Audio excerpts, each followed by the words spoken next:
Welcome to this orientation on the U.S. Department of Education's Big Three websites. People tend to focus on the FAFSA itself, the free application for federal student aid, whereas the Department of Education has two other websites that support and build upon the FAFSA. So let's review the Big Three websites to be used as a mutually supporting set. The sequence of this presentation is as shown. Let's start with introductions. This presentation is part of a series on funding higher education, provided by United Way of the Quad Cities area. I'm John Cook, a volunteer and FAFSA navigator. I'm going to keep this presentation moving along. Please feel free at any time to pause or replay the video to review the sections that catch your interest. To put these websites in context, let's do some back planning regarding the funding of someone's education. Back planning starts with the end goal in mind. The end goal is you graduating from college. But first you have to start college by meeting with your school's admissions counselors and financial aid counselors. But before this step, you introduce yourself to your target schools and their admission counselors by filling out and submitting your free application for federal student aid, the FAFSA, probably online. But in order to fill out the FAFSA, you have to establish your FAFSA ID and establish your user ID and password. But I recommend that you first explore all the advice, guidance, plus coaching available in the overarching website of Federal Student Aid. But now that we have back-planned our research and application steps, let's reverse the process, and for our orientation, let's take this forward sequence of the big three websites in the FAFSA process. Let's review the big three in greater detail. Remember to use them as a mutually supporting set. Number one is Federal Student Aid at the website shown on the screen. It has 5 major areas for your use and exploration to assist you in the total scope of financing someone's higher education. From left to right, here are the groupings of advice from the U.S. Department of Education. How do I prepare for college? What types of aid can I get? Do I qualify for aid? And on the far right is, how do I manage my loans? What I would like to emphasize is the fourth category. How do I apply for aid?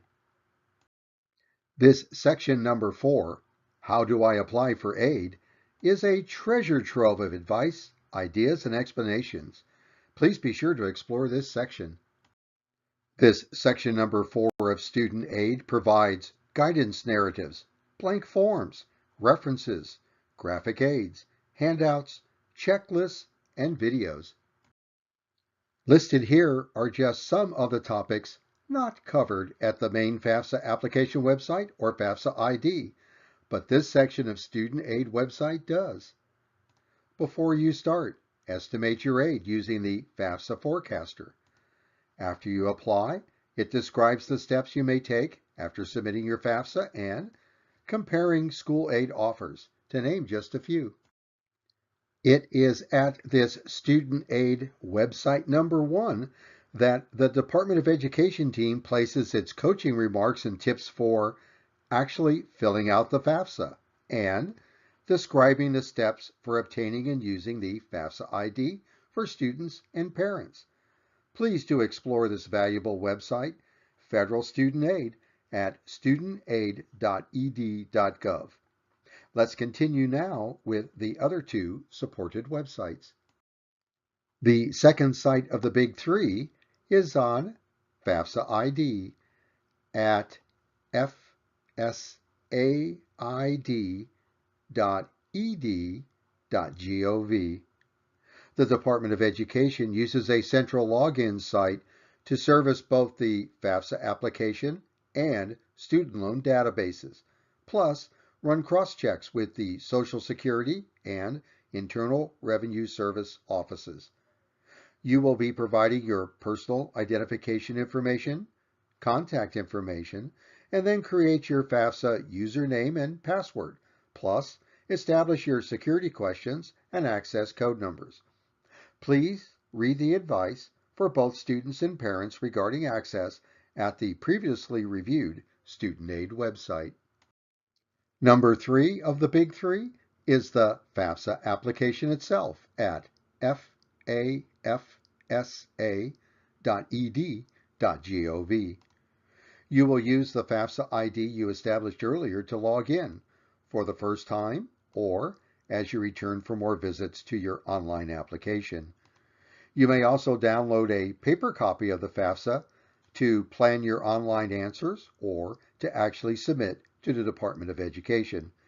The online application is preferred as it is easier to handle by the Federal Department of Education, the states, and the schools.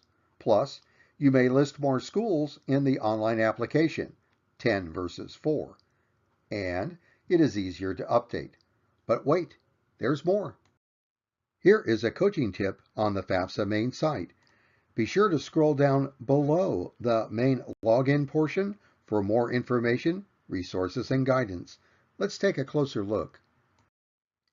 In the middle of the web page, below the big black login section, are web access jumps to key sections of the Student Aid website mentioned before, and at the very bottom of the page are the 3 useful planning and research tools and jumps. The college scorecard for schools and their costs. Financial aid guidance at Student Aid website, and a jump to the fabulous Fafsa Forecaster planning and estimation tool. This is an important tool, and there is a separate FAFSA Navigator video on its many uses. Remember, at the FAFSA main website, be sure to scroll down the entire page and explore. Now you have them. Let's wrap up this orientation. So, now you realize that there are 3 major websites provided by the Department of Education to be used as a mutually supporting set during your FAFSA application process. Displayed here are the references and referrals used in this presentation. Displayed here are some notes for you to read, plus my email address if you have questions or have a suggestion to improve this presentation. Thank you for your time and kind attention. As a United Way FAFSA Navigator, it has been my pleasure to provide to you this orientation on the big 3 websites from the U.S. Department of Education for your use in applying for federal student aid.